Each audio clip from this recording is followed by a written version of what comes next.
Remember when ABC's TGIF was the best lineup to get into the Christmas spirit? Wow, this really must be Christmas.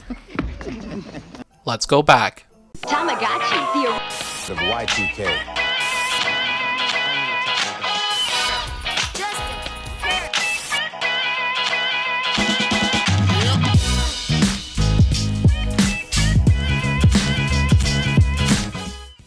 Welcome back to the 1993 holiday season. Children everywhere are looking through the Toys R Us and Sears catalog and picking out the toys they want for Christmas, like a Talk Boy, Nerf Arrow Storm, and the board game Omega Virus, a title that at the time didn't invoke flashbacks of masks and lockdowns. This is also 1 year before Mariah Carey's All I Want for Christmas would be released and spreading like an Omega Virus.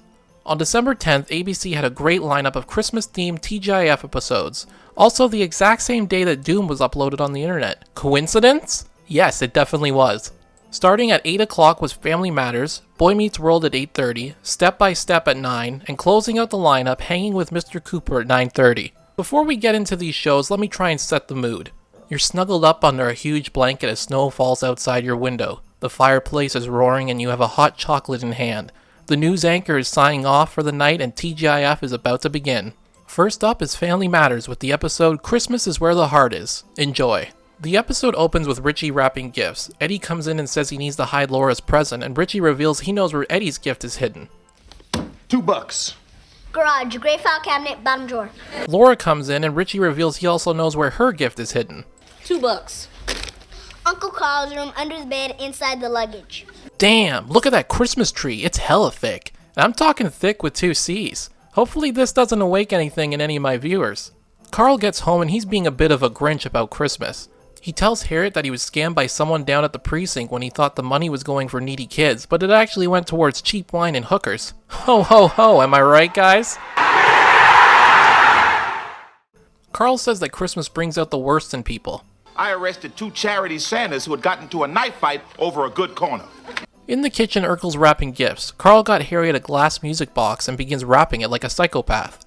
Urkel says he'll wrap the gift for him, and it turns out Urkel's really good at wrapping gifts. But when Carl picks up a heavy gift that Urkel got for Eddie, this happens. Thus, our Family Matters Christmas adventure begins as Carl and Urkel head to the mall to get a replacement gift. We cut to the 2 of them returning home on the train. Everyone there is grumpy and these 2 guys are fighting in the background. Carl says he's miserable and then utters the one line you don't utter in a situational comedy. Well, they can't get any worse.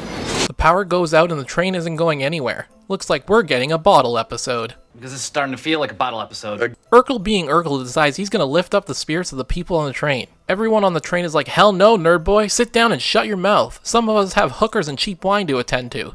Urkel continues to push the Christmas spirit upon everyone, and I've gotta say, if this were the real Chicago, Urkel would have been stabbed about 17 times by now, and ain't nobody there would have saw a thing. Urkel makes his way over to this woman and suggests she should be filled with joy, just like Jesus' birthday. She's also with child. I'm not pregnant. Urkel starts singing the 12 Days of Christmas and someone pulls a classic George W. Bush moment and throws their shoe at him. And the passengers tell Carl that he needs to shut them up or they'll do it for him. Nothing brings people closer together on Christmas than violent mobs. Carl shouts at him and then has a heart-to-heart with him, asking if he's okay. He goes on about the Christmas spirit, you know how it goes, classic Linus at the Christmas play type of stuff. Urkel gets the mean old lady to open up about her grandkids, and then this woman talks about how it's her first Christmas being engaged. Christmas isn't a place. It's a feeling. It's the love and warmth of friends and family. It's also about buying this new Steven Urkel doll where he'll say his catchphrase. Can I drink? Make sure it's under your Christmas tree this holiday season. Sorry, I got a little sidetracked there. One of the passengers has a tree with them and they all start decorating it together. Again, very much like the end of Charlie Brown Christmas. Just then the train power comes back on. I guess this train runs on Christmas spirit like Santa's sleigh and Elf. Everyone celebrates and begins singing in unison. During the end credits, we see Carl and Urkel return home and the entire family hug it out and they invite Steve to join them. Just then, the power at the house turns on too. You know, a Christmas spirit power system isn't ideal for most family homes. Next up at 8:30 is Boy Meets World. This is one of the early episodes where Corey and the gang are just wee lads. The episode begins with Mr. Feeney reading A Christmas Carol, and Sean and Corey have some questions. How come it's called A Christmas Carol anyway? Yeah, there was nobody in this story named Carol.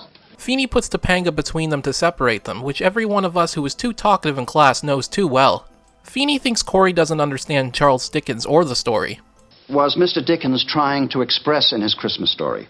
That if you're a real butthead, the neat ghosts will take you to cool places. Minkus finds Corey and Sean sitting in the cafeteria and sits down despite their protests. Then Topanga shows up as Corey starts talking about all the gifts he's going to get this year. Minkus and Topanga both say Christmas isn't about the gifts. This lesson's going to be drilled into your head a lot tonight, so buckle up. Sean tells Corey he thinks his dad really came through for him this year because all of the gifts under his tree. Minkus asks Sean for the $5 he still hasn't paid towards Mr. Feeney's gift, but Sean explains he doesn't have it right now. Back at the Matthews residence, Alan is hooking up the Christmas lights when Morgan and Amy come home. But when her dad asks her how it went with Santa at the mall, Morgan screams and runs upstairs. Turns out when Morgan sat on Santa's lap, he had a heart attack. Morgan thinks she killed Santa Claus. Eric comes downstairs only long enough to remind me of how in the early seasons of the show he wasn't a lovable idiot. Corey comes in and runs to the Christmas tree and starts shaking the boxes. He tells his dad he's gonna go brag to Sean about all his gifts, but his dad stops him because he knows a bit of hot gossip. Sean's dad got laid off.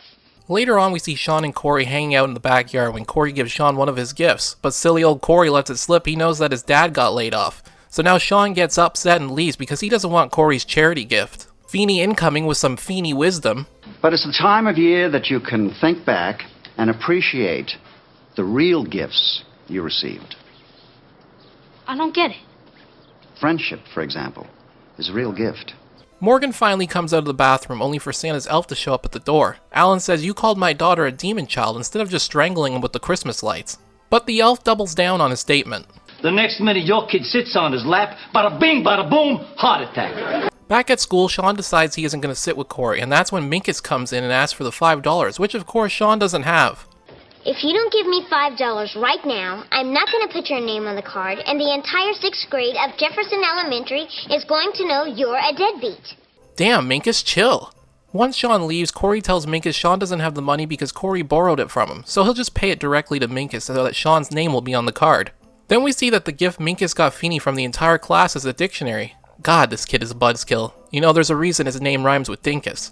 Feeney reads the card out loud and says Sean's name to Sean's surprise. After class, Sean thanks Minkus for putting him in the card, but Minkus says it's because Corey paid the $5 he owed. And then we have this nice little moment. Hey, Minkus. Merry Christmas. Sean shows up to Corey's house and thanks him, and just like that, they're pals again. Corey's parents ask if Sean wants to stay for dinner, but he says he has to go back to spend some time with his dad. And then Corey asks if he'll be okay. Hey, when I got friends, I can get through anything. The episode ends with a knock at the back door. It's Feeney dressed up as Santa, and despite not having the beard covering his face, it works like a charm on Morgan. Well, mostly. Why does Santa look like Mr. Feeney? On at 9 o'clock is Step by Step with an episode called Christmas Story, featuring a familiar face. Cody pops his head through the window and says that the Chamber of Commerce is having a contest for the best decorations, and he's decided to decorate his van. He plugs in his decorations, and then this happens. Outside, we see the over-the-top Christmas decorations that would even make Tim the Toolman Taylor proud. Yeah, double your power, double your fun. He has a snow machine, a Santa Claus, and 3 wise men. Albert Einstein, Abraham Lincoln, Alex Trebek. After the opening credits, the family's eating hot fudge in the living room. It was all a trick by Carol, though, to call a family meeting.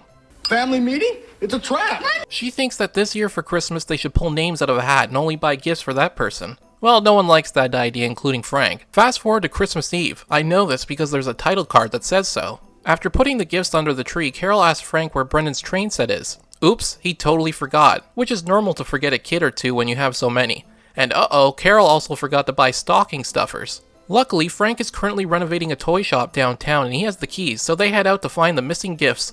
At the toy shop, Frank finds the train, and just as he's leaving the money in the register, this happens.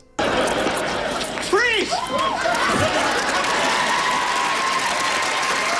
Now, put your hands up and don't even think about reaching for that gun. It's Don Knotts, and he's playing his character Barney Fife from The Andy Griffith Show. If you've never seen this show, his character's sort of a bumbling cop who really shouldn't be carrying a gun. Funny at the time, now just the reality we live in.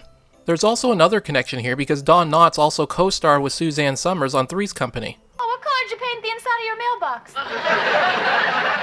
mailbox? Anyway, back to the show. Frank has a toy gun on him and Barney mistakes it for a real gun and assumes the two of them are breaking into the shop. He takes them downtown. Christmas morning, the kids come running downstairs to open gifts, and even though they realize their parents aren't there, they don't seem to care. Frank and Carol are now in jail, one similar to the one on the Andy Griffith Show. Barney starts booking them, but he's not a strong typer. They try to reason with him by saying it's Christmas and he must understand what it's like to have a family on Christmas. You're like another confirmed bachelor. Nobody's ever slapped a saddle on this wild stallion. Back at the house, they're all out of gifts, and poor Brendan didn't even get his train set. Cody comes in his pajamas to open gifts with everyone, but he's too late. Cody says that opening the gifts without their parents was a terrible thing to do because they robbed them of getting to see their faces when they opened them. That's un-American. Then, just like the episode before this, and the episode before that, Cody becomes the voice of Christmas spirit and explains that it's more than just gifts. It's about spending quality time with the people who you love. There's no room in Christmas for shameless commercialism. But what there is room for is a delicious breakfast. That's why you shouldn't forget to pick up a box of Urkelos, part of a well-balanced breakfast that will have you saying, "Did I do that?" Whoa, what happened there? I blacked out for a second. Oh, that's right, step by step. After Cody's speech, the phone rings and the family finds out that Frank and Carol are in jail. Barney informs them that the judge won't be back until tomorrow morning, so they can expect to spend the entirety of Christmas there. I'm sure there are many people out there that would exchange spending the holidays with their family with a nice, quiet prison cell. But wouldn't you know it, it's a Christmas miracle. The entire family shows up to the jail carrying gifts and singing Christmas carols.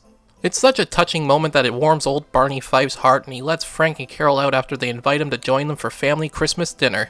Now for the final episode of the night, coming from Hanging with Mr. Cooper. I'm just happy it isn't Clueless again. Just a quick note before watching this, I've never seen Hanging with Mr. Cooper. I've heard of it, but this is my very first episode. I had to look up what it was even about. For those of you who are like me, this show is about a guy named Mr. Cooper who was a former NBA player turned teacher and coach, who is roommates with these two women. One of which is his cousin, or aunt, I think? They're related somehow. If you know, please let me know in the comments below. That's all you really need to know, so let's go. Little Raven Simone comes in. They got a Christmas tree, but it's a little lopsided. Maybe the eyes in your head are crooked. Mr. Cooper's name is Mark, by the way. I'm going to use that rather than just turning this video into a drinking game for every time I say Mr. Cooper. Mark asks Tommy to hold it up and then ties him to the tree with the lights to keep it standing straight. After the opening credits, Mark is sitting in the kitchen when Vanessa comes in dressed in a Santa-inspired outfit. Then Mark makes a joke similar to the one I made earlier. Ho, ho, ho. Okay, so where are the other two? I would have been a great 90s sitcom writer. Missed opportunity on my part. Mark says he wishes he could just go away for Christmas because he doesn't like the way his mother treats him like a child, forcing him to wear those red footsie pajamas and all of that. Cue the phone, and it's his mother. Turns out Uncle Ed is taking his mom on a cruise for Christmas this year, so he's on his own. Guess he'll have to spend Christmas at home with everyone else. Geneva... It's against the Geneva Detention Convention. Geneva says they should invite some friends over for Christmas Eve, but Mark isn't in the Christmas spirit because the television won't work, so he can't even watch the game.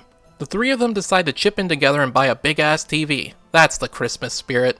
Vanessa comes home and says the department store is going to lay her off after Christmas. This Christmas I'll be out of a job, out of money, and I don't even have a man in my life. Kind of fit you, because you don't have a life. Little Nicole comes in and says there is no Santa because she pulled off his beard at the mall and he was a fake. But if you need me, I'll be upstairs, piecing together what's left of my childhood. You know, Raven was such a funny and talented little child actor. I remember watching her on The Cosby Show and she just has impeccable timing and delivery for such a young age. Anyway, Mark says he hates Christmas, and just then the television stops working, lightning strikes, and the tree falls over. Be careful, Mark. Don't you realize you're in a TGIF Christmas special? You can't be going around saying that you hate Christmas. Later on, Mark returns home to see who he thinks is the TV repairman sitting on the couch and eating pizza when Geneva informs him he's going to be staying with them for Christmas. Turns out he's actually their cousin Willie, who they've never actually met before, but they know he's family because of the stories he shared about their family's past. If I was a betting man, I would say there's about 2-to-1 odds that this man's a hobo. Mr. Cooper, drink, is all like, hell no, he can't stay here. Geneva begs him to let Willie stay, and he gives in because he's got a heart of gold. Mark comes into the kitchen rocking an anti-Christmas sweater. He goes to get the mango cookies his mother made him for Christmas, but Cousin Willie ate them all. Then Cousin Willie comes out wearing Mark's suit and his Christmas underwear. If he's so anti-Christmas, then how do you explain this underwear, Mark? He promptly kicks Willie out because his generosity stops at his drawers. Mark says he's going into his room and isn't coming out until after Christmas. Nicole comes into Mark's room and talks about finding out about Santa not being real. I may have lost Santa Claus this year, But I found Cousin Willie, just like I found you. Now Mark is feeling all kinds of guilty for kicking Willie out, so he goes out to find him. When he comes home, he says he couldn't find Willie, but look, Willie was home all along having a bubble bath. People start showing up to the Christmas Eve party, and this guy named Thaddeus shows up, and him and Vanessa hit it off instantly. Is that your Beamer? Is there any other car? Now she has the man, but still no job, but I'm sure by the end of the night she may give Thaddeus one. Everyone gathers around the piano and starts singing, and Geneva asks Mark if he misses not being with his family on Christmas, to which he replies, Hey, I am with my family. TGIF is out here getting me all flustered. Then Nicole hits a solo before the ending of the show. At the end, Mark is doing his best to try and get everyone out of his house in a quick and orderly fashion. Oh, and he got Tommy a skateboard. Suddenly, Willie appears on the television. He has a message for Nicole from Santa. So it turns out Cousin Willie was actually a magical elf from the North Pole? Or something like that.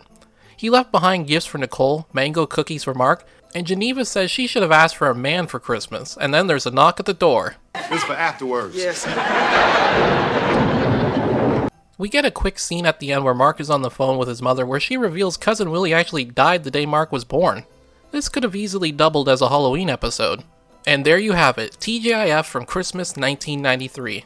This was a solid lineup of shows, even Hangin' With Mr. Cooper I enjoyed, being the only episode I've ever seen.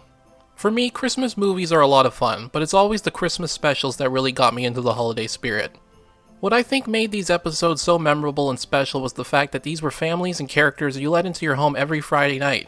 So when Christmas came around, it felt more special to be celebrating it with familiar faces.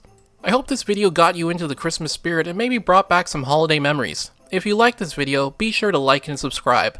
Merry Christmas, everyone.